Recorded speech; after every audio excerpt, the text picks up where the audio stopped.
This video is based on alleged information, public social media content, and commentary. Everything shared here is my opinion.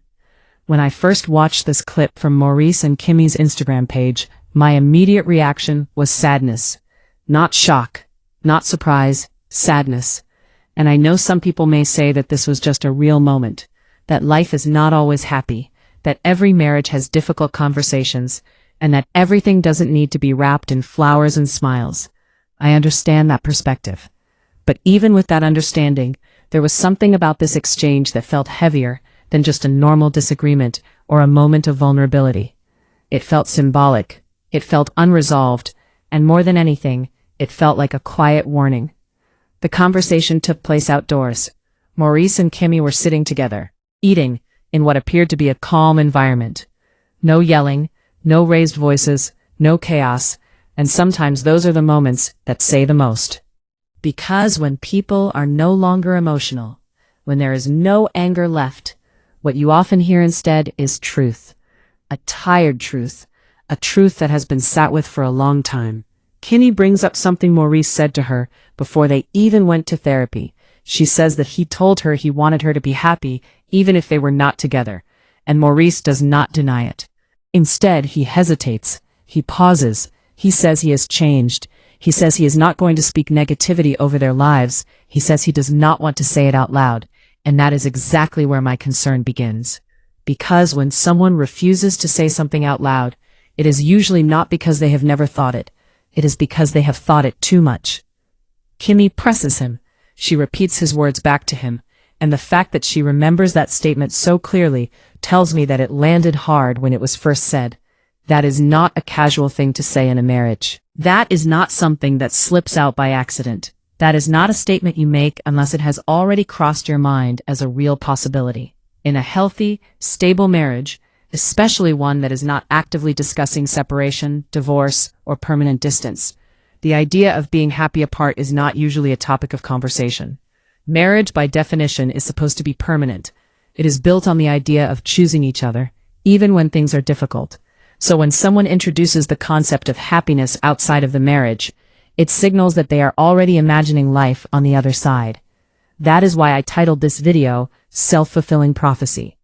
Because words matter, thoughts matter, what we repeat to ourselves matters, and what we speak, especially in moments of exhaustion, often becomes the direction our lives move in. This scene immediately made me think of the autobiography of Malcolm X.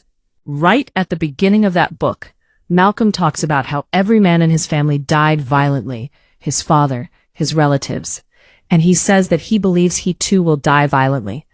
That statement has stayed with me for years, not because I believe his words alone caused his death, but because it shows the power of expectation, the power of belief, the power of internalizing a future before it arrives. And this is not just about historical figures. We see this pattern repeatedly in music, in culture, and even in our own personal lives.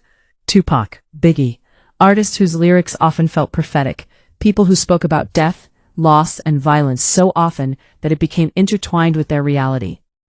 Again, I am not saying words alone cause outcomes, but I am saying that when someone consistently speaks from a place of resignation, exhaustion, or acceptance of loss, that mindset shapes decisions.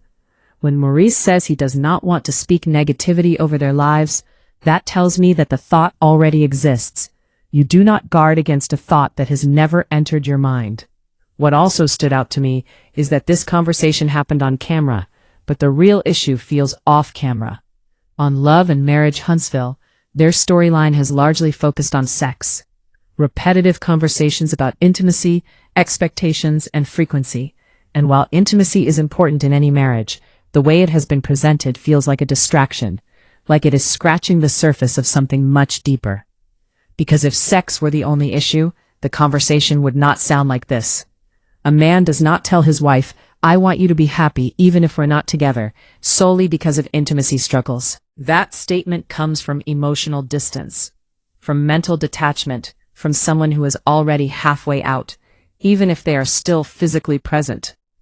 I also believe Maurice was very aware of how this scene would play out. He did not want to be the one to say it again on camera. He knew Kimmi would say it, and she did. That allowed him to avoid looking like the bad guy while still letting the idea be introduced into the public conversation. That is strategic. Whether intentional or not, it is strategic. And Kimmi, on the other hand, likely believed she was being real, transparent, honest. She probably felt empowered by saying it out loud, like she was owning her truth, and I do not fault her for that. This is a reality show. But vulnerability without protection can be dangerous, especially when the other person is emotionally checked out. There is a difference between being honest and exposing yourself to someone who no longer knows what to do with your honesty. Another layer to this is the reality TV aspect. Let us be honest about that. Being on a show like Love and Marriage Huntsville comes with incentives, opportunities, endorsements, visibility, money, exposure. And sometimes those incentives are enough to keep people together longer than they should be. Couples therapy becomes a storyline. Conversations become scenes. Problems become content. But content does not fix marriages. And when therapy is reduced to surface-level discussions about sex, it avoids the real work, the emotional work, the accountability, the uncomfortable truths about compatibility, resentment, and unmet needs. That is why I am not convinced that intimacy is the root issue here.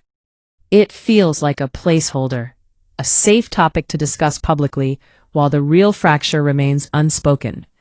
Kimmi and Maurice have been together for a long time. They were married in 2018 during season 1, which aired in 2019.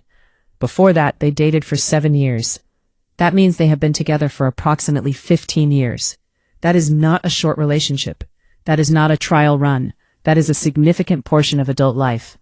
So when, after 15 years, one person is already talking about happiness outside of the relationship, that is not a small red flag. That is a loud one. People in the comments have been telling Kimmi to leave, over and over again. And while I understand that advice, I also understand why she may not. Familiar pain often feels safer than unfamiliar peace. Staying can feel easier than starting over, especially when you have waited a long time for marriage, companionship, and stability. Kimmi has spoken before about waiting longer than most to get married.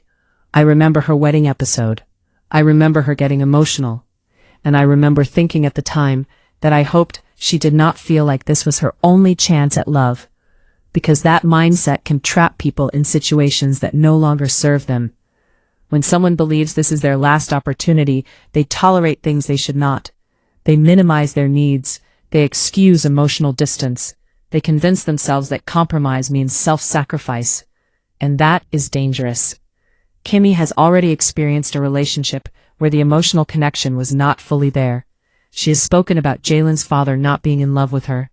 That relationship resulted in a child, and then abandonment. And while she did an incredible job raising Jalen into a successful, responsible young man, that doesn't erase the emotional impact of that experience. Sometimes when someone has known emotional absence before, they unconsciously accept it again, not because they want to, but because it feels familiar. That is why I worry about Kimmi staying until the very end, even if she is unhappy, because wanting companionship should never require settling for emotional neglect. Maurice saying he wants her to be happy, even if they are not together, does not sound like hope. It sounds like release, like someone giving permission to let go. And that is why it feels like foreshadowing. I do not think they are faking this. I do not believe this conversation was scripted. The pauses were too real. The hesitation was too real. The discomfort was too real. And that is what makes it sad. Because sometimes the end of a relationship does not come with a blow-up. It comes with quiet acceptance, with words spoken carefully, with thoughts left unsaid, with people trying not to speak negativity while already preparing themselves emotionally. This scene should not be glossed over. It should not be reduced to drama or entertainment. It speaks to something many people experience but do not always recognize in real time. The moment when love turns into obligation, the moment when effort turns into exhaustion, the moment when someone stops fighting, not because they do not care, but because they no longer believe. And that is the most dangerous place for any relationship to be. At the end of the day, loving yourself is not something you age out of. It is not something you miss your chance at. It is a daily opportunity. and no marriage, no matter how long, is worth sacrificing your peace, your joy, or your sense of self. So the question remains, was this a self-fulfilling prophecy? Was Maurice foreshadowing the end without realizing it?